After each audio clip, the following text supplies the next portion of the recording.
Hey, Anna. We're just going to give it a few minutes here. We're going to get some people coming on shortly. Thank you for being punctual. I'm just going to wait about a minute or two more, but let's just talk about this really quickly so you understand. When someone's on Facebook, they're scrolling down their news feed. No one's looking to buy or sell anything, right? So you're kind of catching them off guard with the passive style of marketing, which is why we run these ads the way we do. When someone tells me, well, why do you guys do these maps, like the satellite image or the terrain image or the just regular old map image? Well, Logan, you have a really good understanding of why we do this. I love your reply on this. Why don't you just shoot them why we talk about this? Yeah, I mean, psychologically speaking, there's two reasons people log into Facebook. Obviously, they're killing time. They're looking for comedy or familiarity. That's really what people are looking for. So if it's not funny, it better be familiar, right? So we're tuning, or people's brains are tuned to look for images they recognize, friends, family, places they want to visit, places they have visited, things of that nature. So we like a standard map image of where they live, right? Not necessarily, state or county wide or province wide here in Canada, but zoomed in as close as we can get to where they are so that when they're scrolling through, psychologically, they see that image and say, I know that place, right? Without them having to think any further, it's, I recognize that. What is it? Then they read copy second. So image first, copy second, right? And if that copy is then appropriate to what we're asking, they're going to click on it, right? So that's how it starts, but it definitely starts first and foremost with an image that's recognizable. Great. And let's do this, guys. Why don't you, in the chat feature, put in where you're from in the chat feature, and also how many days you've been in trial, so we just have a good idea of, and maybe how many ads you're running right now, just so we and have. Also, if anybody's trying to speak, make sure you unmute yourself too. Absolutely. So 7 days, Denver, awesome. Okay, we'll talk about that, Don. We're gonna go through some different examples in your area because Denver is one of those tricky markets that both Logan and I have tested and done things in. And Don, great, 1 day, Albany, New York. Spencer, where are you at? Anna, Michelle, maybe you can put that in there. Today's your first day. Great, Sandra, we'll get on this. We'll talk about it. All of you guys, put it in Mary Fort Worth. Okay, Fort Worth is one of those markets we're going to do some unique things with. And Logan, you're going to probably have some good ideas around Fort Worth too, based on your experience. And you, again, with all you guys, what you got to understand, and Logan and I just press on this all the time. It's not a matter if it's going to work. Okay, it's a matter of when it works. Ultimately, you have to be able to split test and A/B test as many different types of campaign as possible. We're going to really highlight the idea of macro and micro today. And some of the more, I would say, competitive markets, you're going to look at some micro actually, as opposed to the macro idea. What do you think on that based on what you're seeing, Logan? Yeah, it's important to test both, of course. Oftentimes having the county-wide or much larger approach, so to speak, the macro, does a couple different things. It identifies your market first and foremost. So if even the macro doesn't hit, by going after it in such a large scale, you can then look back after 48 hours and see all of the different individual addresses that have been hitting. So if a particular city is coming up more often than not, then we know we can build a more refined search and go after it more specifically. But I would recommend doing both early on. Do a 48-hour test where you do kind of that macro with 2 or 3 micros in there as well. Once again, having 4 or 5 ads running at $9 a day long term, not the strongest play to start, of course, but for a short period of time, I think that's really important. And every market reacts differently. Right? I mean, keep in mind, we're helping people here all across North America. We have people in New Zealand and Australia now. So we've starting to develop all these different strategies that seem to work everywhere. But the one thing that rings true is always do a little bit of both. Start with a big wide search as well as 2 or 3 mini searches, much more refined, and see which one plays better in your area. That's a good question. And there's a question by Don. Maybe you'd be good at addressing this one, Logan. Is macro versus micro when you put in it by city versus zip code? No, not necessarily. No, macro is more, let's say, just using the states as an example, macro would be more combining of areas. So for instance, one of the things that I can say this to everybody that makes sense, consider yourself in the Twin Cities, right? Minneapolis and Minnesota. I could do a macro search, so to speak, that combines those two areas because it's recognizable, the Twin Cities, right? You wouldn't do Minneapolis and Minnesota. You would want to use Twin Cities in terms of your verbiage. Another idea or example of that would be to do an entire county. So for instance, there's one I did the other day, and I think it was Pennsylvania. It was like Allegheny County or whatever it was. We used the county verbiage in the ad copy. So it can say, if someone wanted to buy your Allegheny County home, would you sell it? But then within the targeting, we typed in all of the cities that they'd be interested. We don't go after the whole county per se. We then go after all of the cities in terms of the targeting aspect. But then the micro side, we called the cities individually by their names in the copy. And this is something that when we go to build your first ad here, Marcus will be able to show us the ability to call the area what we want and then target very specifically. And then once again, if we want to do a much more broad targeting, you can see that as well. But that's kind of the idea there. Great. You know what, Spencer, I'm going to go with you just because you're new, and I'm going to learn from your account in Santa Monica. And plus, I'm kind of biased to Santa Monica because I lived there for a while. So California, that's where I'm from, born and raised, Bay Area, but my brother lives in Santa Monica right now, and every time I get to go visit there, I'm going to be there. So we'll hook up next time we're in Santa Monica. Okay, so let me use your account. I'm going to share my screen there, and we're going to learn from Spencer's account. But guys, I want to challenge you right now just to all have your dashboard open while you're watching this one. So pull open another tab, okay? So you're logged into your StreetText dashboard, because what I send you, you can be going back and forth between tabs, and it'll be helpful. It'll be helpful when I'm showing you specific links for you to really get this onboarding solidified. And our next call, it's more going to be around focusing on, hey, these are my wins. These are my listing appointments. This is what I've been doing. This is how I'm getting replies. Because that's going to be a big portion of that I do highlight, by the way, in a course that I teach. And we have that every day. We have an opportunity to talk about that some more. So, okay, Spencer, Bay Area. Where are you from in the Bay Area, buddy? I'm going to unmute you. Yeah, go ahead. I was looking to do that too. East Bay, Arinda. Okay, cool. Los Gatos, California, which is kind of near Santa Cruz and San Jose. Okay, cool. But I lived in the Marina District in San Francisco for a while. Okay, no one really cares about our conversation. We'll bromance later. Okay. Sounds good. So I'm going to get into your account. Go ahead and meet yourself again there, Spencer. And then I'm just going to share my page. Give me 1 second. Okay. So everybody has this view, okay, in their trial. Now, one of the things that I'm going to do right off the bat with Spencer, because I noticed he doesn't have, is activate his SMS. And all you guys can do that if you don't have it by going to this link that I'm going to share in the chat feature here. So go ahead and click on this link if you don't have your SMS activated. The way you know your SMS is activated is when there's this new pop-up that comes up here, and I'm going to show you shortly what that looks like. So for Spencer, I'm going to find a 310. That would be his local number. And we'll call her Julie for now, but Julie will be kind of your, what we call her your SMS assistant, okay? So sometimes this happens. I'm going to go let's see if I do Santa Monica instead. Santa Monica. There we go.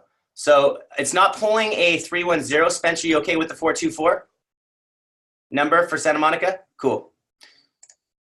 All right. So that's added in. And now automatically, every lead who inputs a phone number will be getting a text from Julie within the first 3 minutes. And I'll show you guys where this is. It's in the automation section of your light bulb. And essentially, this home evaluation automation is the initial one that is set up. So let's just talk about sellers right now, because we'll have another automation for buyers. So if Spencer wanted to go and see what Julie's actually saying, obviously he can test his own funnel, and I'll show you that shortly. But he could actually go in here if he scrolls down in the automation and actually see what she's saying. And if he wanted to change what she was saying, that's where he would actually do it. He could actually change the timing of when she sends as well. Maybe he wants it 5 minutes instead of 3 minutes, for example. And you can see Julie's actually set up to go 3 minutes to 11 minutes to a day later and so forth. Now, what you want to know is the key concept here, as soon as they reply to Julie, she stops. And basically, this is where you take over the conversation. Okay, just know that we'll elaborate a little bit more on that shortly, but just know this is where you can go in and actually turn on or off specific sequences via the email drip campaigns that are built in us. Some people really want to focus on that first email that's sent. That's the quick question one. And I really recommend it before you just start thinking about day 3, day 7, and so forth. We want to really personalize that first experience and then start personalizing the day 3 and so forth later. What do you have to say on that, Logan? Mute myself. Yeah, I mean, once again, personalization is key. I mean, I think that we have done a pretty good job of coming up with drip sequences that do work. Obviously, these are intended to work for everybody. That's the general idea, right? However, the more you can put yourself into all of these messages, the better. I mean, these people are going to be meeting you guys, not us, right? So when they meet you, it's better if the messaging that they've been hit with consistently is consistent with who they meet, right? So putting your video in your first email is so important. Differentiating yourself, setting yourself apart from other agents. You are your brand, nothing else. So be that brand, right? Put yourself in that video. And I say this all the time on these webinars. Marcus has to drag me kicking and screaming most of the time. I hate being on camera. I just don't like it. It's not who I am. Oh, sorry. I was actually in the process of doing that for Anna as well. So perfect. Okay. So yeah, that's the general idea, is you have to get out there, no matter how uncomfortable it may be for some people. You need to do that. Brand yourself, put yourself in as many situations as you can to be seen. So video in your email, super important.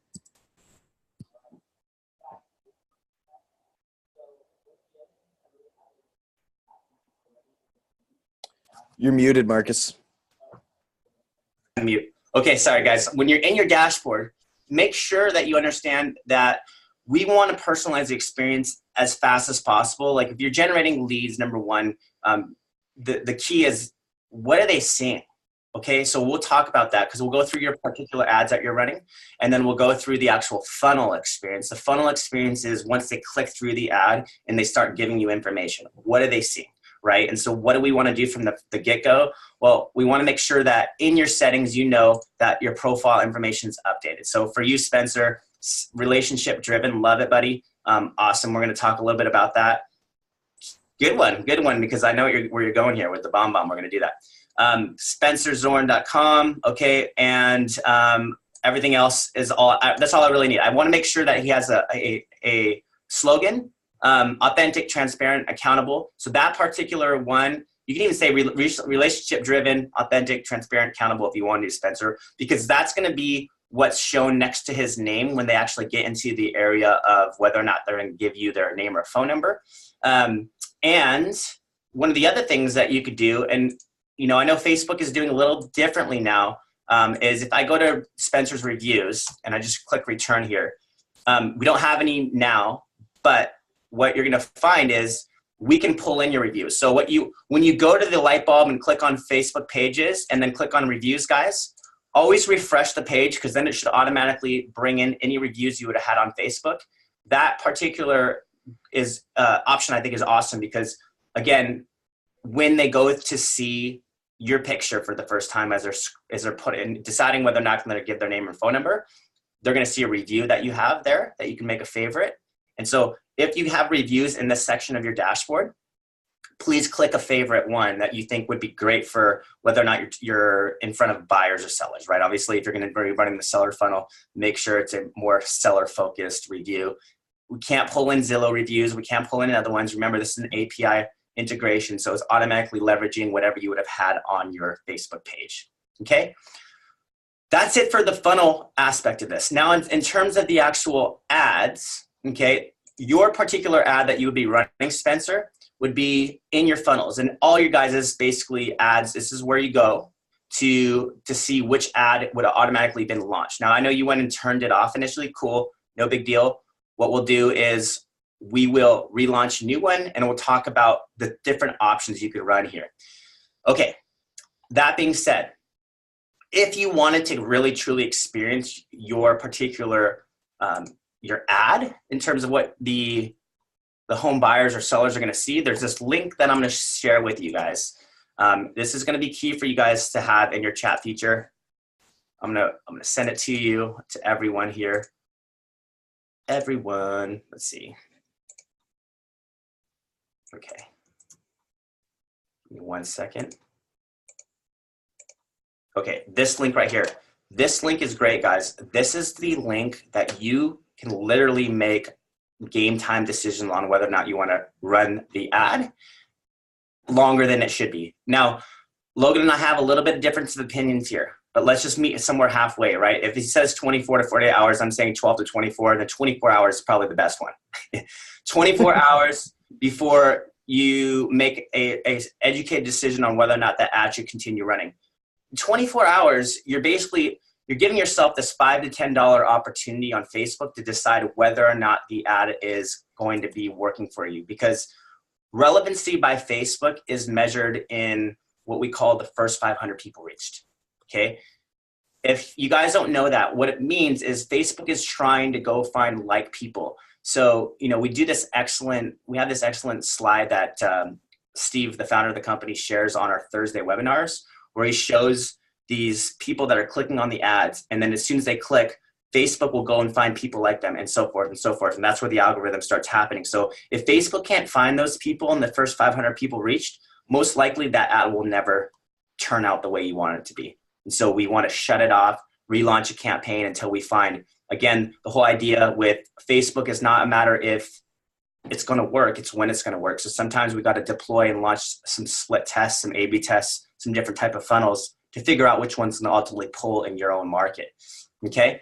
So this link right here, I want you all to save, because this is where you can go in and analyze some key data, the CPC, the CPM, the relevancy, the reach, the clicks, the spend, emails. Why don't you highlight that for a second, Logan, on what that data is going to tell them? Yeah, so that screen is incredibly important. Obviously, for those who are well aware of what Facebook metrics mean already, you don't need to listen to me here. But CPC essentially relates to your cost per click, and that's the only chargeable metric. So that's the only thing that you pay money on, is what your cost per click is. Seeing this as much as we have, I've created a few benchmarks that I think are important. Really, in terms of on a seller's ad, it depends on how competitive your area is, but I like a under $2 cost per click. $1.50 is ideal. Anything under $1, you're killing it. It's unbelievable. But anything really under $2 in a competitive area, cost per click is good. CPM relates to cost per mille or cost per thousand. So it's cost per thousand impressions. Anything under $20 there, I think, is okay. Once again, that's not a chargeable category. It's just more a read-only stat. Relevance depends on if you're doing buyers or sellers. I feel that anything over a 6 in terms of relevancy on a seller's ad is good. Buyers ads typically are a little higher. You'd think an 8 to a 9 in terms of relevancy on those is better. You're then going to be looking at your reach, the amount spent per day, and then obviously we're also pulling in at the bottom your cost per email. I think that we're going to start actually displaying cost per lead, cost per phone number here as well. But cost per email, it's kind of hard on Spencer's account because it's not actually displayed here. But in your own accounts, I'm sure that you see ads that already have all those metrics in place. But yeah, that's cost per email. It really depends on what your kind of industry average is where you live. For me, I would say anything under $6 per email is a pretty good mark to hit. So. And you can also see, if you're on the screen, the funnel screen here that Marcus is on now, you can see the averages based on this particular template, right? We have a cost per lead of $2, cost per phone of 20, and a cost per email of just over 6. So those numbers are right around what you should be shooting for. And here's the thing, guys. We have all these available templates. All right, we're always going to tell you to start with this one, okay? And we'll tell you a little bit why. I mean, obviously, it's been It's got 1,423 active users particularly. So you're going to want to make sure that this is always the go-to before you benchmark it against anything else, right? And you can you have plenty of different templates you can run from. And hey, you want those homes? We got those homes, because if you want those ads with homes in it, by all means, go there. But I haven't seen an ad that's yet to really truly beat that one. Here's one that's kind of becoming a little bit. It's got 57 clicks on it. It's a little bit. It's worth doing an A/B test maybe on. It's the what's your home really worth? Enter your address, receive your home value. That cost per lead is a little bit higher than the funnel that we recommend to start with. Again, similar numbers. All these ones are there for you. Doesn't mean just because you see some high numbers on here doesn't mean you shouldn't test them.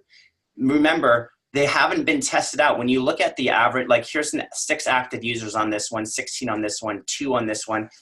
Always go out there and imagine whether you were the homeowner or not, and if you were on Facebook, would you click on it?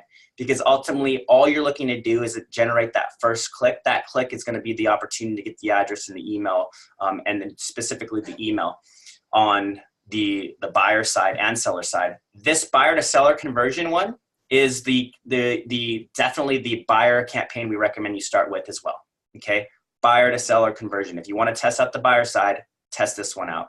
It's an awesome opportunity to basically go in there. You pick an image from stock, okay? The image you want on the buyer side is going to be an interior style image, okay? Something like this. This is the interior, right? This is not the landing page, or excuse me, this is not the ad image. It's the landing page image. It's the first image they click through.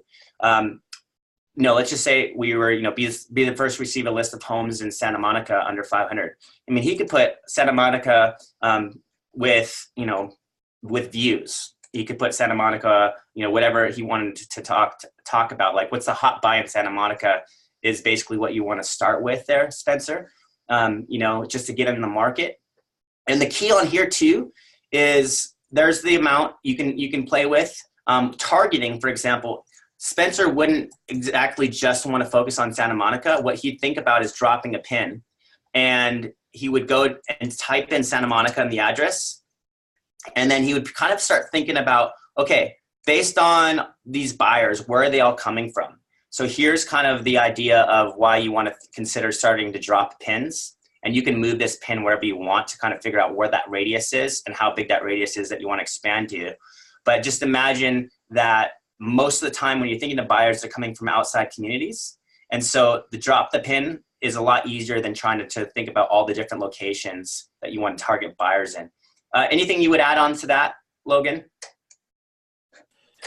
Yeah, just that buyers and sellers targeting is completely flip-flopped.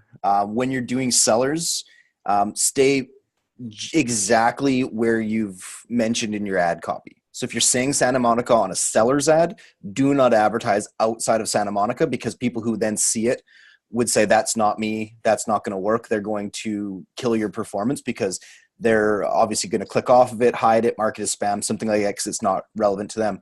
Buyers, exactly like he was just describing, exactly bang on. So for Santa Monica, for buyers, you're not only trying to find people who already live there, you're trying to find people who live anywhere around there. So hitting Santa Monica, do a 50-mile radius or something like that. You can even drop multiple pins. We've identified a lot of places as being good places to move from and to. So for instance, if you have a lot of, Santa Monica probably has a lot of snowbirds. So us nice Canadians here probably trying to come down that way. So, it's not something horrible to try. It may work, it may not, but you could even do something like drop a pin somewhere in Eastern Canada. See what happens. Run it for 24 hours. If you find anything, okay, great. If not, turn it off and try again. But what Marcus is showing is the much stronger approach to get this going, and doing the radius in and around where you live. But yeah, that's what I would say at that. Yeah, no, and to add on to that a little bit, again, this is why you experiment and split test. And, I don't think Logan really knows. There's not a lot of Canadians come to Santa Monica. They wish they could. I wouldn't target anybody in Canada. That's more Arizona, I would say, probably. Florida. Yeah, maybe. But yeah, you get the point. Just think about where these buyers are coming. You're going to know that more than anybody else. And then once you drop that pin, you click done and you get this little targeting location radius that sits down in this type of parameters there. That's when you know you've done it. So make sure you're not double targeting either by, you don't want to overlap thing. You don't want to do this coordinate and then also type in Santa Monica, because then the ad won't launch. So don't overpin. You'll see an error that if you do that. Just make sure you're doing one or the other. Like if I didn't drop the pin, I would take this out and I would start targeting, my locations like Santa Monica, for example. And I would type that in, let's just say Los Angeles, that type of thing, right? And you can have as many, I recommend when you're doing targeting, by the way, you can obviously do the zip codes, but sometimes it's easier with these locations that have multiple zip codes just to type in the name. Save yourself some time. This is the best way to do it. And then actually Facebook picks it up better anyways, Marcus. I don't know if you've noticed that as well, but typing in city names seems to pick up better than zip codes anyways. Good call. And then the last thing, guys, is picking from stock the actual image. In this case, we have all these stock images that you can choose from. So make sure, like, let's just say we pick one, for example, make sure if you don't like it, just click X. And then you go pick from stock again, and you have all these images. Keep on pulling them up until you figure out the one that you like best. We do recommend that 3 images is a great one to pull. It's a combination of exterior homes and a little interior. That's going to be your best buyer style campaign. And remember, you're going to see this image. We're going to correct this soon. Like, I don't know why it's showing you this image. It should be showing you this image here for the end image that pulls. But as long as you pick an ad image, it will pull that way. FYI, so don't worry, and I'll show you where you can check that to make sure that it all fired correctly. But then obviously you just click launch and you've got yourself an ad set up. Okay, easy fix. Now, the key then is when we're starting with our campaign, there's a couple variations of the ad that you're going to look at. The default template here is the satellite image. So in case of you, Spencer, I'd go, let's say Santa Monica. Keep it easy instead of all those zip codes. Santa Monica, all the way down. And then here's the image. Now we could go map. We can go terrain, right? Different like variation or satellite. Now, what would you say based on what you're seeing here, Logan, would be his first opportunity? What would you say would be the best way to go here? I mean, for me, if you're in a mountainous area, I love the map with terrain. It's something that you don't see a lot on Facebook. The normal map image is still good. The satellite image really depends on, once again, where you are. Sometimes hit that satellite one there for a sec. It's in this area, it looks pretty nice. Sometimes it either grays out a little bit or is a bit muddy depending on the area. It really depends on your own personal preference, and sometimes you need to test all 3. I personally, I love the map with terrain, especially in an area like you guys are in. I would do that and probably even drag it back one just so you can get some of the mountains, but it's personal preference, and it's just finding the image that seems to work best.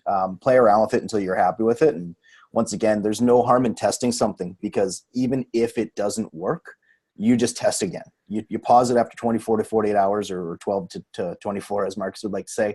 And then try again. I mean, you'd be surprised by launching it and changing that image, the trajectory or the traction that you may gain. I agree. And here's the thing, guys. No, Mark, you're muted. Unmute. Now you can hear me. Yeah. Okay. So Spencer, I would do a split test between the terrain and the satellite image and launch them both for 24 hours, and whatever pulls in the best CPC and cost per email is the winner, right? So let's do that to start. I'll launch them for you. So in this case, this is how easy it is, guys. Do you like this image right here, the way little mountains in the background? Good to go? Cool. Launch that one, okay? And what you wait for is it to do its thing. Unknown error. Let's see what this unknown error is. I don't know what this unknown error is. Let's just refresh the page. If you get an unknown error, just refresh the page. That's usually what we see. Could be a cache issue. So then you go back to the select. Santa Monica. This is how fast it is, guys. Santa Monica. Make it easy on yourself. Santa Monica. Okay. We're going to zoom in a little bit. I'm going to do terrain. Bam. Launch. All right. And so what we're going to see here is a congratulations. You see a little hamster wheel happen. As soon as you see the hamster wheel launch, you're good to go. You can click off the page. I'll show you what I mean, because you don't have to wait for that hamster wheel to do its thing. I just want you to wait to see that image. Once the image is shown to you, just like it is here, you're good. Click off the page, refresh your funnels, and you've got yourself an ad up and running. And I'll show you what I mean here. Now here he is. There's the terrain ad. Okay. Going back to the select. Now we're just going to do an A/B test. We're going to do the same exact thing. Santa Monica, bam. We'll do this little image. We'll keep it, we'll make it a true split test. We'll just go maybe a little bit in. There we go. Launch. Okay, Logan, why $9 a day? Why not 5? Why not 15? What's your thought? It's going to be up to you in your market based on what you're seeing. Of course, we like everything to start at $9 a day during trial because it gives us a little bit more readability. The more apples we have to compare to other apples, I think is important. We've also done a lot of testing where we started at 5, increased to 6, increased to 7, onward and upward, and found that the difference between 8 and 9 I found was quite significant. The difference between 9 and 10 wasn't quite as much, but it's still there. 9's also manageable for most people, whereas 10 and beyond starts to get a little bit out there. So for me, it's just more having as many people at that same rate to start so we can offer better kind of benchmarks, so to speak. That's one thing. But then once again, it really then becomes important to be able to calculate your cost per click. So for instance, I use $1 per click for simple math because, math's not my strong suit. So let's just keep this easy on me. Cost per click of, let's say $1. You have a $9 daily budget. You could theoretically have 9 people click on that ad in a day before it shuts off, right? Using the one template that we were showing you earlier, we have roughly a 60% click to contact ratio. So if you have 9 people able to click on in a day and 60% of them should be retained, you should be able to see 5 to 6 people per day coming through your funnel. If that math plays out, I guess, the numbers game is working in your favor. Everybody wins. So at $1 per click, $9 a day might almost be too much, but that's how we help you kind of get there. At $1.50 or $2 per click, then you can see how that math starts to shape itself and it's not as favorable, right? So that's where your budget's going to need to be increased or decreased based on being overwhelmed with leads or needing a little bit of a higher threshold. But $9 a day, in my opinion, is the best place to start based on the fact that, once again, we have everybody start there and we have certain benchmarks in place that you should be able to hit based on that. So based on that too, guys, here's where, this link again comes in handy when I want to see what they're seeing. Okay. So in the case of, let's go to Spencer again, there's this little square with an arrow pointing towards like a 90-degree angle.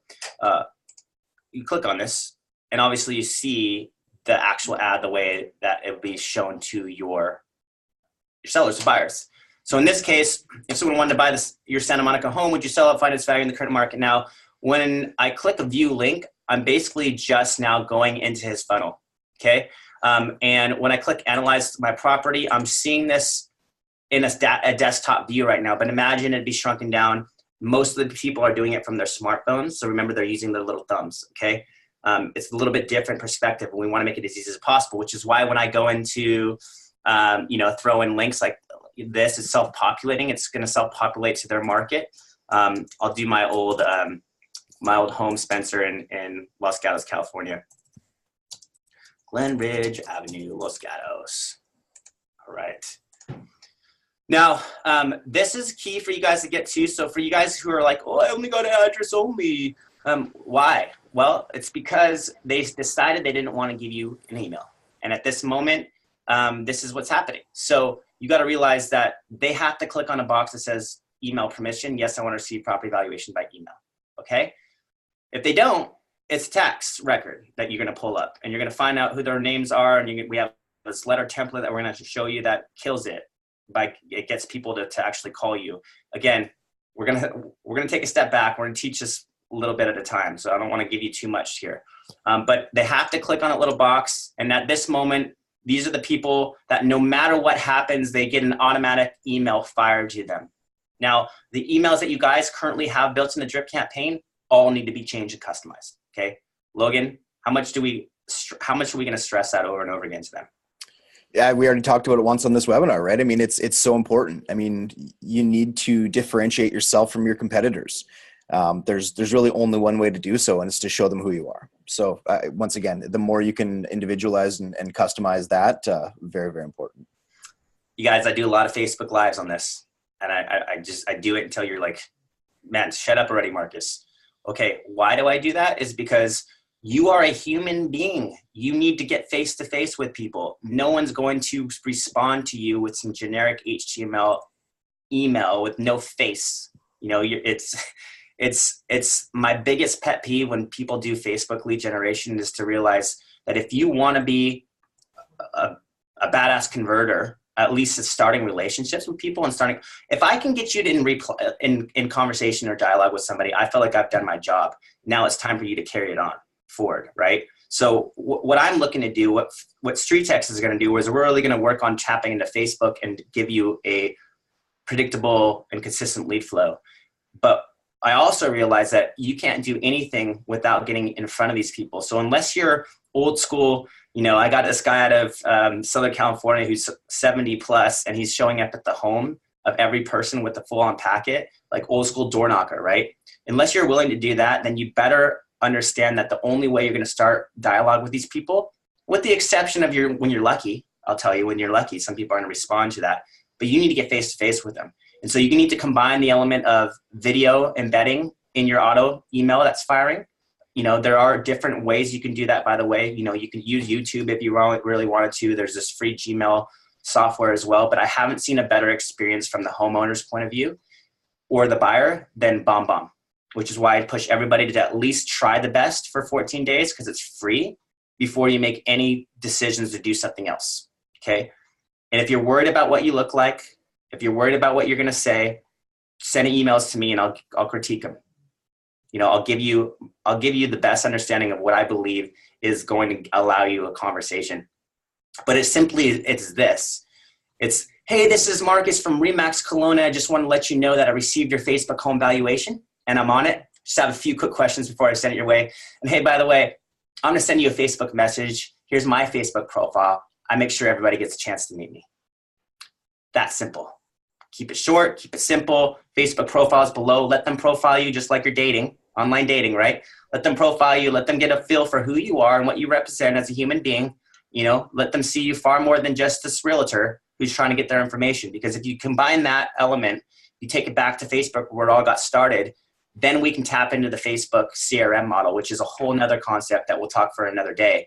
But the idea of Facebook working for you as a CRM is going to be a game changer that no drip email campaign or CRM that you currently have can tap into or compare to what you can do by leveraging the list model of Facebook. Okay, it is a game changer concept. I cannot stress this enough that nobody's tapping into this. It's something that I found recently that if someone does, they're going to look back a year from now and they're going to have hundreds, if not thousands of leads they can work off of and be in their news feeds for 30 to 60 minutes or more a day, depending on how guilty we are. We are all guilty of spending too much time on Facebook. Okay. So just know that we take the conversation back to Facebook. We send them a message there as well, because the messenger aspect of Facebook is priceless. Not only can you see when people are lit up in their home, so it's the best time to send a message. You can also track if they've received your message, and you can send video and audio text. Right? So you're combining the elements of video automation in your email and going back to Messenger where, again, it's bringing you to life and making you a real human being. Let's just stop there for a second because I want you all to ask me questions directly on what I'm talking about here. Do you all get what I'm saying here? Do you all understand? Thumbs up over here. And you know, feel free to unmute yourself if you want some clarity out of that because I really want you to get this part of this, because I think this is also ultimately where I find people end up working with StreetText moving forward, or they decide that the trial ultimately is where it stops. And so I don't have any problems to help you guys and teach you, and I coach, and Logan and I both do it very well. But I really need to emphasize that if you're going to do lead generation on Facebook and tap into this type of model, that it'll never be where you want it to be without this. I have seen someone do 9 deals, which is the most I've seen for a year by just doing a script. But she took a hold of that script. She essentially said, my home evaluation process is a complimentary walk through the home. Here are the 3 times I have available. What works best for you? I mean, it's a little bit more complicated than that, but she takes it to, I'm not going to just give you a CMA. Okay. This is not about giving CMAs, guys. You're giving away your leverage if you just hand them a home value and say, set your home value. Did you get it? Perfect. Got what I needed. I don't need you anymore, guys. No, this is about it's this human interaction. This is basically I tell people every day, this is winning friends and influencing people. This is all relationships. So we need to get that relationship started. We need them to see you as a real person who's genuinely and authentically wanting to help and serve them get the information they're looking for, the best information.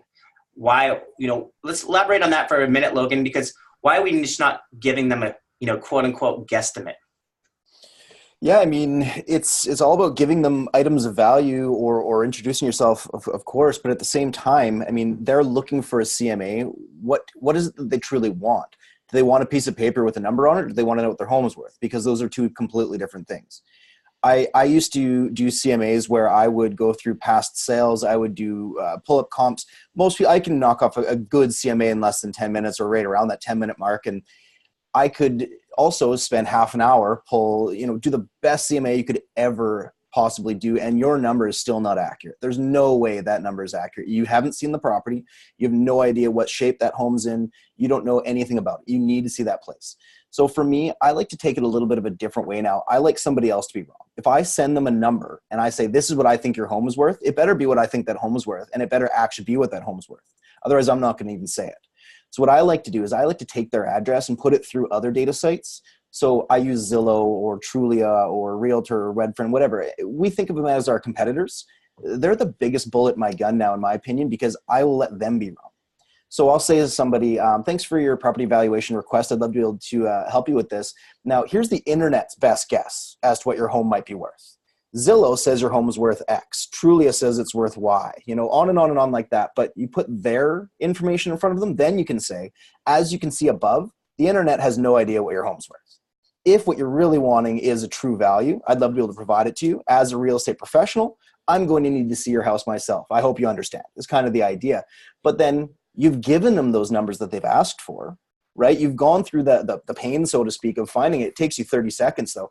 And now it's highlighting how wrong even the best data sites are, right? Zillow's wrong. Trulia's wrong. Realtor.com, they're wrong. They're not right. But if you want the real number, I can help you with that. I'm going to need to see the place myself, or at the very least have an in-depth conversation by phone. That to me, once again, it highlights that you're a professional and you do things a little bit differently. So if you want a number, here's a number. If you want a real number, let's meet. I love it. And here's a thought process in that too, Logan is talking about. You're necessarily going to have that conversation right there ultimately in your automation. You're going to want to wait till your first follow-up personally. So when should that happen? Well, the automation is basically there to put a name to the face. The automation, or a face to the name, I should say. The automation is there to communicate what you're going to do next. The automation is there so they can profile you and see you as a real human being. The automation is there when they're coming at the most crazy times of the day or the night, which just happens, to essentially tell them what's next, right? So they don't know, they know it's not this Zestimate or CMA coming at them, or automatic value. Some people put in their information, think it's just going to trigger off a value, right? That sends directly to them. Similar on the buyer, no different. If someone's clicking on a list of homes for sale in Santa Monica under $499, the key is they may have told you a little bit about the ideal property. They may have told you what type of buyer they are. They may have given you some, ideas of what specifically they're looking for. But again, you want to even get deeper in. You're like, oh, hey, what parts of Santa Monica are you looking in? Right? Like, let's just really think about this. It really is basic common sense. If you think about it, you're truly trying to pull information. Hey, I'm just curious, if you were looking to sell, where would you be moving to? Right? Basic questions. What we're doing is we're trying to uncover and unlock what their motivations are. You can't do that through text. You're not going to. You can start the conversation, which you're going to see with Julie. We'll go through that. And there's a course. Again, I don't want to pull too much of the conversion techniques on this call. because the conversion techniques happen in our course. The conversion techniques happen in our mastermind every Wednesday. This is really for you to make sure you're unlocking into the Facebook algorithm, unlocking into the right funnels. And Don, I will go through your account before this call, and we'll go through some of your ads, and we'll talk a little bit about that because I know you were asking about that. But now this is key, is understanding I have a course built for all this. Not only that, it's going to unlock every single module, as you can imagine, in terms of what you need to be considering to maximize the StreetText solution. That being said, I'm going to send you that right now. So you make sure all of you have this link. If you're not enrolled into it, please do. I give this to you in your onboarding emails for a reason, because I want you to have that. It doesn't mean you have to go through every single module, but what you do need to consider is I built it in such a way where everything that we're talking about here and everything you probably ask me in the future is already been made. And if it hasn't been made, it will be made probably tomorrow. Okay. This is the course. I made it for you. Weekly web masterminds every Wednesday. Every day we have a webinar or a live workshop, Monday through Friday, 9 a.m. Pacific Standard Time, 12 p.m. Eastern. Maybe we'll add in another one in the future, but all you need to know is I record these all too. So for some reason you can't make it, I'll send you the recording. Okay. They're so valuable. How many of you got such value on this already? You getting it? Yeah. Right. We're getting it here. So make sure you have that link. Any links that I give you are super important. Let's just talk about the idea right here, right? I'm going to share my screen, for example, and share with you a challenge I give in one of those modules about a script you should be using, okay? And just because I share one script doesn't mean it's the only script. It's just a script. It's a challenge I give you, but you always want to find a way to make it yours. So if you don't like the way she's doing it, or even the way I say, don't put yourself in a box. Just because I said this is working, don't do the same thing. Don't be a machine. Do something that you feel would be comfortable with you. I'll share what I mean here. Hi, I'm Marley with Elevate Real Estate. I got your request for the home price valuation and I am on it. Oh, and by the way, I left a link to my Facebook profile page below. I'll just be sending you a really quick friend request. Want to make sure you get a chance to meet me. We'll talk soon. Bye. Simple, right? Inviting, warm, welcoming, authentic. Hey, I would work with Marley. It's easy. Let me go to Spencer. Let me go again into your, this is where we all stopped, right? So this next part is when they get to the information. Spencer, we gotta update your picture. It's coming out pixely. So send me an updated JPEG. Okay, something that's high res, and we'll update that. So this is the important of testing your funnels again, guy. If you see something like this, let's go in there and change it right away. Send me a JPEG, or send your onboarding coach a JPEG of a high res shot. We can update that. And then, authentic, transparent, accountable right there, right? If he had a review, it'd be pulled in right there, more likely to get phone number submissions at that point. Now what happens is Julie's activated. She automatically will send me a text within 3 minutes. Okay. Again, what am I going to share with you? Well, in this course, I'm going to show you exactly how to leverage Julie. Okay. We talk about how, and just really quickly, we're not going to go into this, Logan. Talk about the advantage of Julie. Oh, yeah. Julie's incredibly important. So Julie essentially is your automated assistant. And people always laugh when I say this, but essentially imagine this. Imagine you've just hired a new assistant. Now, this one assistant, you can call her whatever, or him, whatever you want. You can call them anything you want because they're not actually real. But you've now been able to train them in such a way they do exactly what you want every single time. They never miss a communication. So at the exact point in time which you feel is appropriate, we think it's 3 minutes, but at that time that you decide is appropriate, they're going to text every single time the exact message that you wanted, right? So that's the power of automation. Beyond that, I also feel that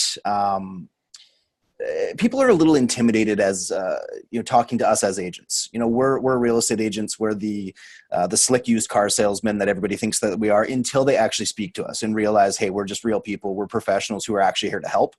And I think that once they meet us, they typically have that same sensation where it's okay, they're real people. So First and foremost, though, having Julie there to create that handoff is that little bit of space, that little bit of, it's a buffer, so to speak. So you can use it in so many different ways, but that alone, having that assistant gives the, whether you want to call it an illusion of being busy, but they're successful. The agent's successful enough they have an assistant, which is a good sign already. But beyond that, you can use it in so many unique ways to book yourself appointments. So for instance, a simple handoff on these ones here, if you look up, go up a little bit there, Marcus. So you can see that first message there is,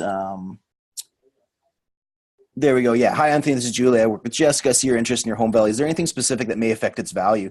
Now, they write back something fairly typically. This one, unfortunately, father's passed. So that one's a little bit more delicate. You probably don't want to just use a simple handoff.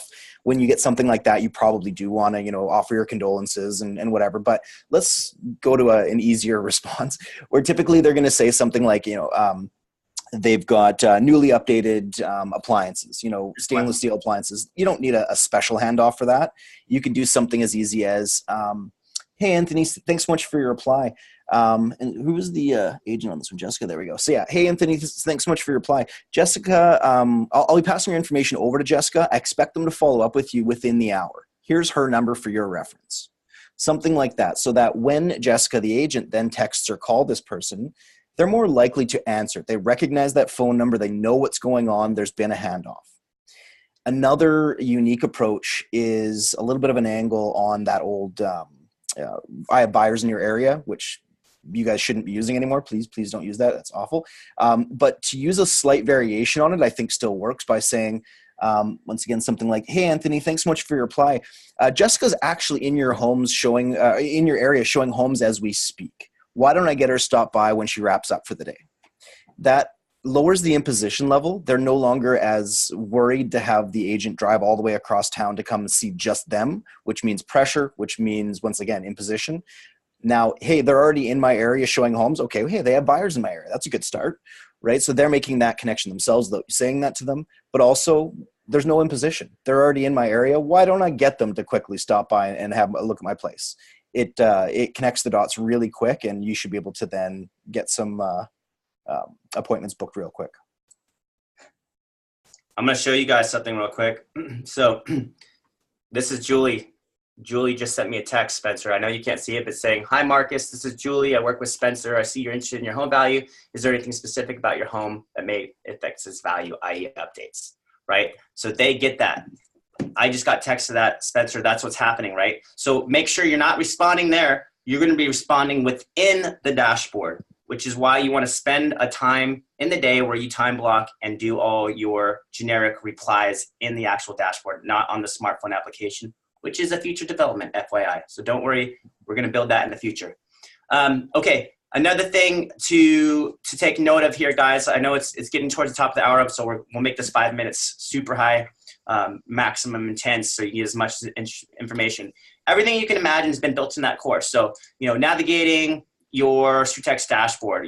I do have masterminds that I put the last 2 masterminds in here. So if you want to see how these weekly sessions go, definitely watch these. They're really great, really, really great. I mean, they basically pull in all our best client strategies. And these are clients that actually are not just in trial like you guys are. These are my clients. And Logan's clients. So we do some really good masterminding there. Everything that we talked about already is all, how to launch the seller or the buyer, what your daily ad spend should be, address only templates. So if you guys are looking for, for these address onlys, what type of things you could send to them, lots of different ideas here, okay, in the course. I'm not going to go over it because I want you to go to the course and go to the modules. How to turn off specific emails and SMS workflows, either for the individual or just full work sequences. So if you want to turn off that day 3, 7 for everybody, that's where you go to that automation place where I showed you how to turn, to edit Julie, basically. If you want to do it for specific people, where it says view and delete those lead and contacts, you're basically going next to the little, there's a little arrow that you could drop down that says SM or I think it says drip campaign. You just drop down and turn it off.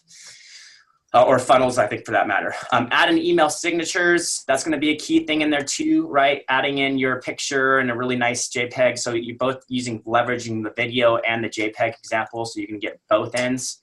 And you're going to have to do that per specific email that you're using.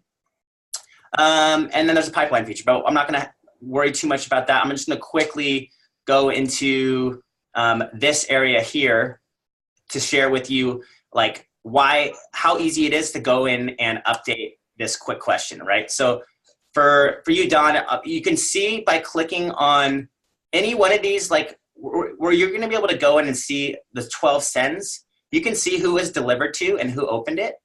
And in this case, which is really cool, so seeing who's engaged that email.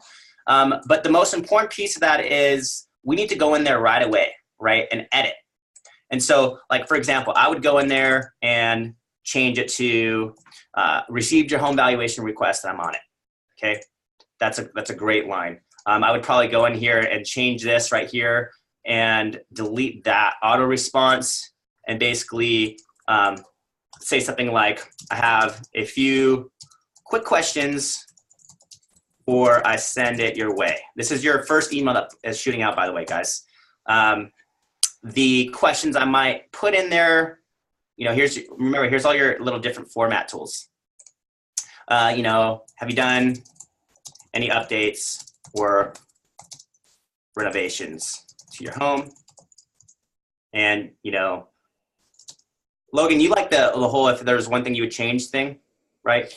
I like two questions. It's the same thing I've always used, even back when I used to have to cold call. This is before social media, when I just started real estate and I had to cold call people to get them going. Once I got them even discussing things at all, there was, those simple two questions. One is buttery. It's of no substance, but it works to get people going, is what's your favorite feature of your home? In other words, what do you like most? Because people want to brag. People want to be proud of where they live or what they've turned their home into, right? So let them brag. That helps build rapport. So what do you love more about your home? The second question is the only one that really matters to me, and it's, if you could change one thing, what would it be? Because that's going to get you to their ultimate pain. What is it? Do they love their home, but they hate the location? Do they love their location, hate their home? Is it too big? Is it too small? What is it? Do they hate their neighbors? There's going to be a reason, right? And once you get that reason, you can move to marketing them in a different way. If they're not ready to buy or sell or whatever it might be, you move that angle. And if that angle is, I love my home, it's just no longer big enough. Okay, great. The question isn't, hey, when can we list your home? The question is, do you want me to help you find a home that's big enough? Right? But that second question of, if you could change one thing, what would it be? To me, answers every question that you need. So if you ask too many questions, they won't give you one answer. If you have 5 or 6 questions in here, in my opinion, they're going to look at that and say, next. But if it's 2 questions and the first is something that they want to answer, what do you love about your home? I love that I raised my family here, right? It doesn't matter. That doesn't help me necessarily sell that home, but it certainly gets them to answer the second question, which is going to give me the answer I need. Awesome. That's great. That's great. I mean, and showing you guys how easy this literally is. Like I use BombBomb. I'm a huge fan of it. So why I do this, because essentially I can show you, you have to use Chrome. Okay. Make sure you have Chrome and Chrome extension. And then you get the BombBomb extension, and essentially, you know, this is how easy it is. I basically go to copy HTML, and then I drop it where I think I want a combination of text and video. Okay, so it's the copy HTML and then copy paste function of that drops that email into it. So that being said, that's how easy it is. The whiteboard is a phenomenal thing. It really makes it feel personal. And then again, when we're talking about that guesstimate thing, that script that Logan was talking about, that's what's going to fire out afterwards. All right. So the key idea on here is, let me stop the share, for example. The key is, if Logan was a lead, I would have my automation basically meeting him, telling him about that script I was showing you, you know, here's my Facebook profile. And then I would respond to him personally with a whiteboard and be like, hey, Logan, quick question. And then I basically just check in with the following email, you know, hey, just want to make sure you got that first email that's sent off. I had just a few quick questions before I get it your way. And here's why, you know, I'm not giving you just a guesstimate, right? And you basically use that type of idea, but it's personal. It's their name on it. You know, you can even put their address and name in the subject line. They're more likely to respond to that than the initial one. Okay. So something to take note of there. Okay. Now, real quickly, because Dawn is on here, I told her I would show you guys, this would be a good example and learning for you guys right off the bat. is I'm going to share the screen again and show, and we're just going to look at Dawn's ad because she did 7 days. And so let me just do the Chrome. Let's go to that link that I was sharing with you guys. And so here we go. So Dawn had a link where she was doing Denver. We hit up, oh, this was a good one, Dawn. This is the last one that we ran. When we did that little radius, right? You really wanted to focus in on that golden area and that little, we pulled it in. So look, Logan, this is a great idea. So make sure you look at this one. We were trying to figure out where in Denver, and she found that cost per click of $1 in Denver based on this campaign we ran. And you could see we did the same exact one with the satellite versus the terrain image, and the terrain pulled way better, $1.04 a click versus $2 and 22 cents a click. And now it's still early, right? Only $5 were spent on each, but you can see this $1.04 click emerging. She used the radius. This is good to know in the seller side. If you're living in like a big city, for example, and you're a particular area like within Denver that you're really focusing on, but you still want to call it Denver, then you would draw the radius in that specific area that you really want to be working in. In this case, $1.04 cost per click. Now, we obviously want to turn this back on, right? And so we turn this back on here, just like that. And we have a $5.21 spend. So let's get some more data going on here. 3 emails already collected at $1.74 an email. So I'm liking where this is heading. Now, we might give this one just a little bit more time. What do you think, Logan? Should we turn this on and do a little more time there? Relevancy. I'd run them both, if no other reason than to benchmark which one's going to work best. Right now, they're showing me competing information based on the fact that it go up a little bit more there. Back up. So your cost per click at $1.04 is phenomenal. If you can hit $1.04 on your cost per click, you're doing well. Your CPM is a little bit higher. I like it to be right around $20, where the other one is. However, I would far prefer a little bit of a higher CPM and a lower cost per click. So that's your main stat is that top one. So that's good. Your relevance is a 4 compared to a 5. So Facebook's telling you that the bottom ad here of the 2 is potentially a little bit more relevant, but that's the thing is with $5 spent, there's really no way of knowing which one's going to win. But my assumption is the one with the lower cost per click is ultimately going to end up giving you your cheapest leads. Beyond that, for the same amount of dollars spent, $5.21 compared to $4.43. One's gotten you 3 emails, one's gotten you 1, right? So the difference is a $1.74 email or a, what's the other one here? We're at $1.48. So, or pardon me, 443, sorry, one more. So both could still be very good, and I'd like them to compete against each other, and we can see after another, I'd say $5 to $15 or $5 to $10 worth of ad spend. But most likely the one on the top is going to win. Great. That's so good. I mean, it's so early to tell. And CPM, by the way, is cost per 1,000 impressions, Don. So we may want to give it 1,000 impressions initially, or 1,000 people reach before we make any strong understanding on where winner is. And again, we'll talk more about this in later sessions, but there's some things you can do organically by sharing the ad to get a more favorable cost per click, to get some of your own personal sphere on Facebook to start clicking through. You can run contests behind it, get people, because Facebook's not going to know the difference between the organic aspect of this as well as the paid ad part of this. We're going to want to do a combination of both. So we'll talk about that. I'll be making that module today about how to share your ads into your personal sphere to get some more clicks initially early on, to get some more submissions, to get people, Logan, just highlight that for just 1 second, how powerful that share is personally to get people to click through and to lower your cost per click and your cost per email. Yeah, actually, and Don was already reminding me earlier, we still have to add into the module the ability to find and share on your own page, because we've been promising that and haven't actually accomplished it yet, but we'll get to that. Now, Facebook is good at finding you individuals on its own, right? And what it does is it actually doesn't go after your sphere necessarily. It goes after the unique audience in the area based on what we've targeted. But you have also built up your own following on Facebook. You have your friends, your social sphere, you have colleagues, you have all sorts of people. Why not market to them as well? So you can take these, and we're going to build it into the module here, but you can take your ad, post it on your own personal page or business page, whatever you like, and then run contests behind it to boost its organic relevancy. Get people to like, comment, and share. And the more you get that, you get other people who are willing to like, comment, and share. You will then get Facebook spreading it to their friends and family. And once again, I talk about this all the time, especially on our Wednesday webinar of Facebook is not a linear platform. It's an interconnected web, and you have to see it as such. So you get one response from one person. You can't stop there.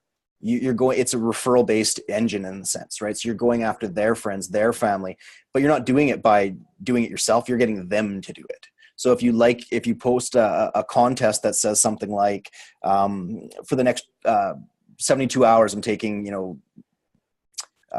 what's the word I'm looking for? Basically, you're saying for in the next 72 hours, everybody who likes, comments, and shares this ad will be entered to win a contest for whatever you want to do. Something local, something cool, something in that area that you're farming already. Then people are more likely to like, comment, and share, because how hard is that? But now you've then organically advertised without having to spend ad dollars, right? So now you've limited yourself to, say, a $25 gift card to go after people for 3 days, far beyond the scope of Facebook's typical algorithm.